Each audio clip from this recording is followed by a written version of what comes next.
Hello, everybody. Welcome back to Cocktails and Rocktails with me, Notorious Groupie, Allison Rouse, author of We've Got Tonight, The Life and Times of Notorious Groupie Me. Brand new cover, you guys, because I like to switch up the covers every so often.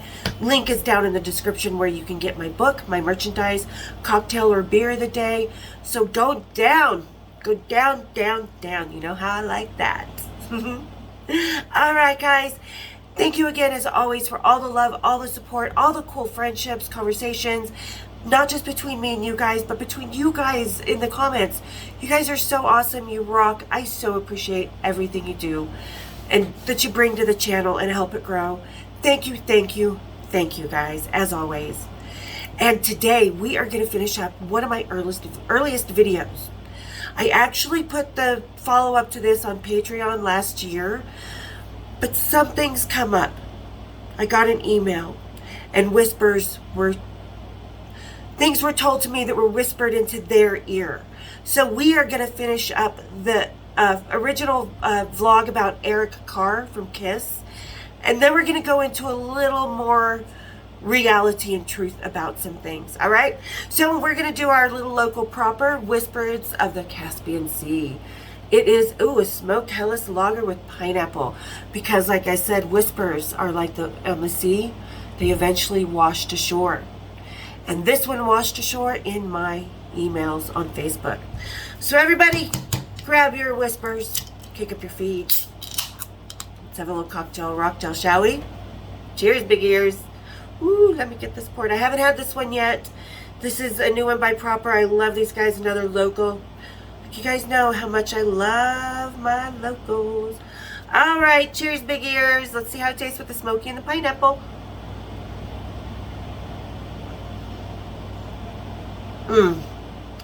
That's a really good combination. It almost makes you think like the pineapple was on the barbecue grill before they put it in.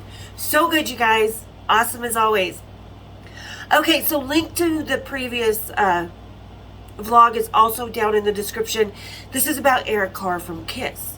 Now, Eric and I, the night we met, I talk about Cammie. I talked about her in a couple other videos, Double Cam in the book. She always had a thing for Eric. I guess she had met Eric on the previous tour. And she says, oh, how much he kissed her and all this stuff. And they were skiing because her friend Charlotte was sleeping with Vinnie Vincent, who was the guitar player at Kiss at the time. Just all this stuff. So, okay, whatever. I didn't know this until after this night.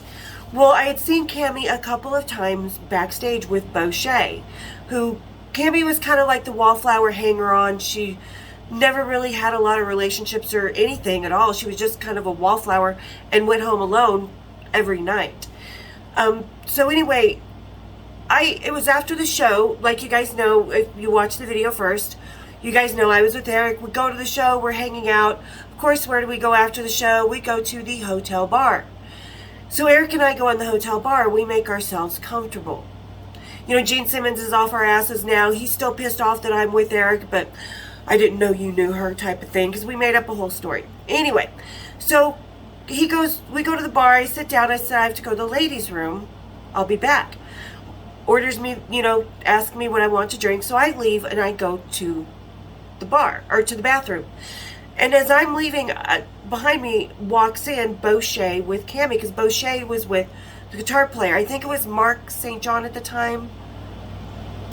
I think that was, but anyway, so Boucher was with him, the guitar player.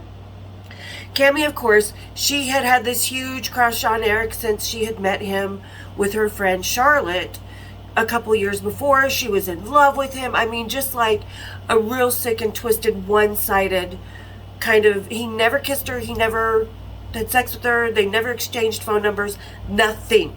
So there was nothing here, nothing. Keep that in mind, because like I said, at the end of the video, we're going to talk about some more stuff. So anyway,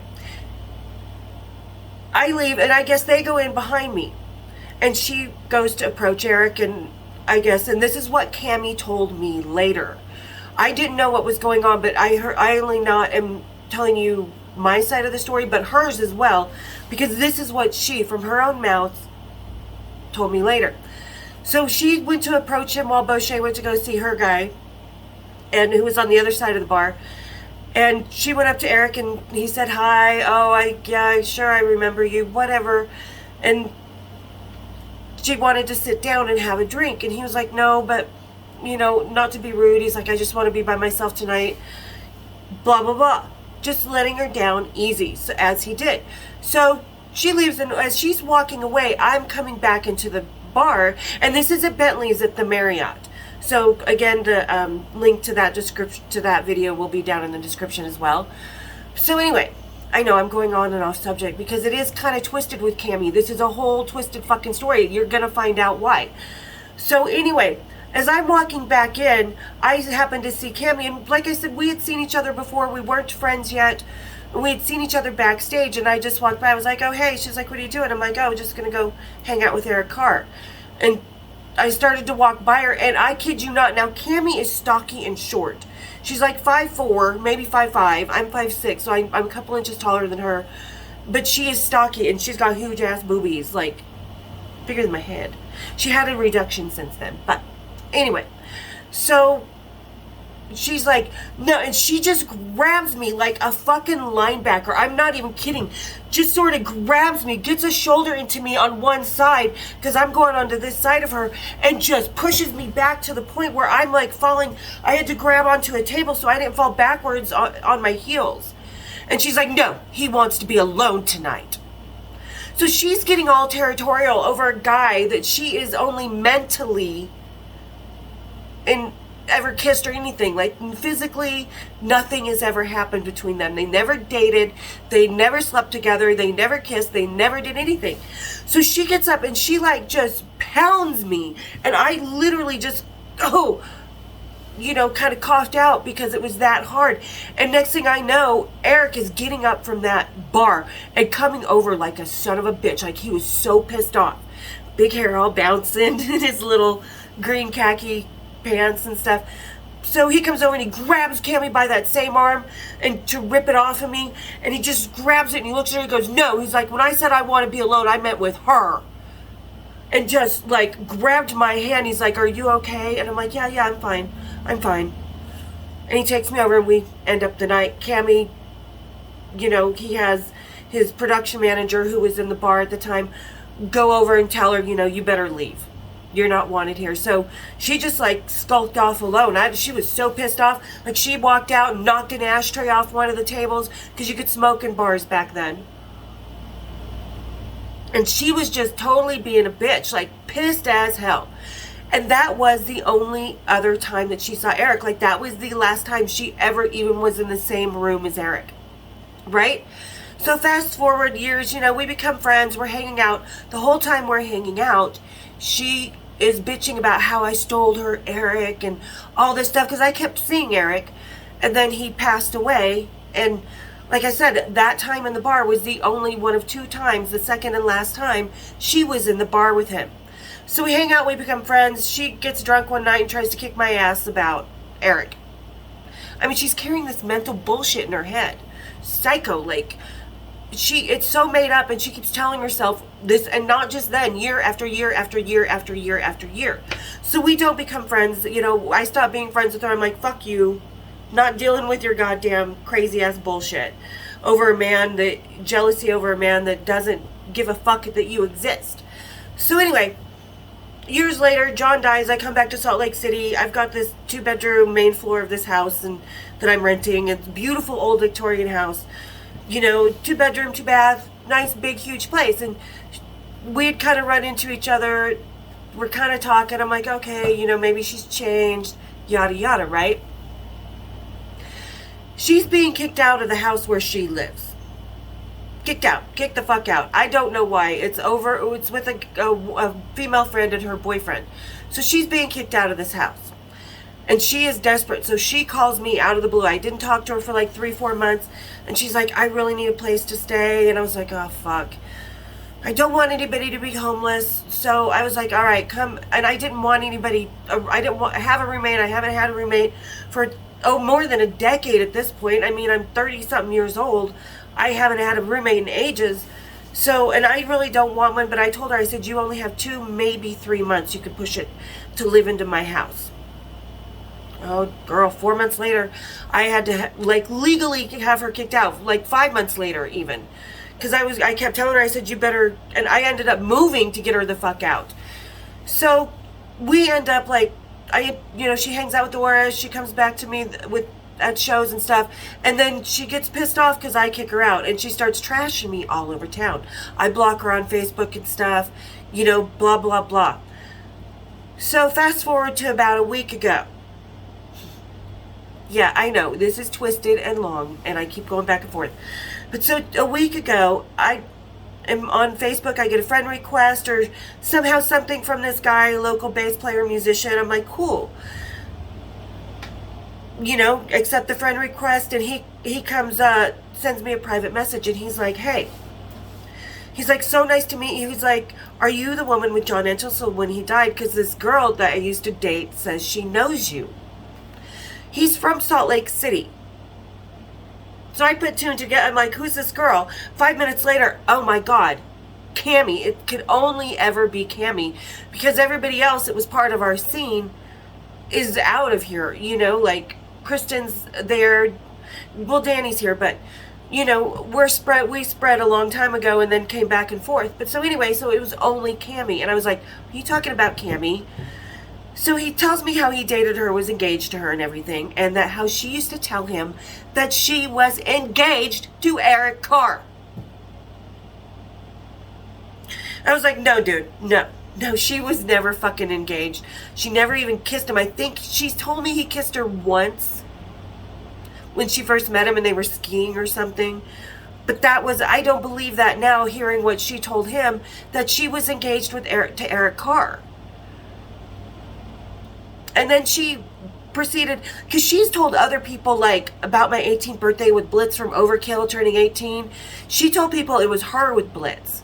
So she would tell people, like, our stories, but insert her in as the, main character, so to speak. And I'm like, no, dude, she was in a room twice with Eric Carr in her life. That was it. There is nothing else there. So I need to get that straight, because I've gotten a lot of questions about this girl over the past few years, especially since my book's been out, because she and I were roommates. I let her live in my house while I was writing the book, before I released the book. So she doesn't realize that the book has come out and that people are finding out. And I get a lot of people from the local scene going, oh yeah, I know this girl Cammie. Yeah, she told me you were hanging out with her when she was seeing Blitz from Overkill or David Lee Roth or something. I'm like, nah, dude, no.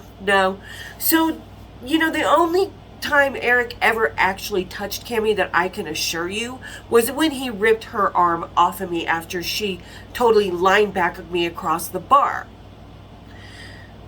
And that's exactly what happened. Eric was so pissed off. Like, I think if he ever saw her, he would have her kicked out of backstage. But I don't think they came on tour again. I cannot remember. I know I kept seeing Eric, for a couple months. But then James Hetfield happens and all. And, well, Thrash happened. And I had a lot of other bands that I got to. So I just didn't see Eric anymore. And then he passed away, unfortunately, of cancer. And even when Cammie was living with me, she got married, and I told you about the story where she was pregnant and came to us at the lobby of AC/DC with AC/DC telling us how she was pregnant and stuff. But we were sitting in my house when she first moved in, and we were drinking one night, and she's like, when Eric died, a part of me died with him. Girl, seriously? You need to pull your head out of whatever psychosis, take some brain candy, whatever, because again, that was a very one-sided fantasy world that you lived in. And the fact that you keep telling people over and over and over again about being engaged to Eric Carr, dating, it's always a different story. But no, anybody from the Salt Lake area that has talked to Cammie, no, she was never with Blitz. She was never with David Lee Roth. She was never with anybody. She was never with Chuck Billy. He was not after her. She was so drunk she couldn't even stand up that she fell off the back of her own truck and ripped her pants open to reveal her Mickey Mouse underwear the first night we met Testament. So she was never with any of these people, guys. So if there is any questions, here you go. Her ex-boyfriend, dude, we are so in the same boat. We had the same experience with her at the end, except I fortunately did not date her. Oh, sorry for you, dude. Hope it washes off soon. Whatever she left behind on you. Because whatever she left behind on the bedroom floor in my house took me about 2.5 weeks to scrub the fuck off and vacuum every day, twice a day. So no telling what she left on you. Hoo-ha. Ooh. So that's that, you guys. There's the ending of the Eric Carr story, and kind of another story of jealousy and how it does not belong in rock and roll. People are like, oh yeah, you guys, you think you were with, yeah, we were with every band because we were not talking shit. We weren't trying to stop anybody from getting anybody because we were with our guys. Go for who you want, whatever. We can't help who we're with, but we weren't stopping anybody. We never talk shit about anybody, and we never lie. But Cammy, I know you watch, so check. Gotcha. Never. She was a wallflower that was angry, jealous, and drunk all the time and was never engaged to Eric Carr. She couldn't even tell you what his PP looked like, but I can. And his ex-girlfriend, Carrie, just hates that. So, anyway, there you guys go. Hope you like my little babble and ending of the Eric Carr story and clarifying things down the road that have been basically lied about, which is slanderous and defamatory to my story. So, clearing it up, getting it out of the way. Your whispers have been heard, girl. Alright, again, you guys, hit that description. Go check out the new cover of my book. If you are reading the ebook, just make sure you're flipping the pages. I know everybody just wants to read certain parts about the people that are of their interest and stuff, and that's cool. I'm cool with that, but just, flip the page, give it 30 seconds, flip the page, give it time, and hit the first page and the last page, because that's how I get paid for the ebook. And I only get paid about half of what you guys get from buying it. So make sure you're reading it. Keep Mama's videos going, because I'm enjoying it, and I hope you guys are with me too. Again, you guys, thank you for all the love, all the support, all the kindness, and I will see you next time here on Cocktails and Rocktails with Notorious Groupie Allison Rouse. Cheers, big ears. Except for Cammy.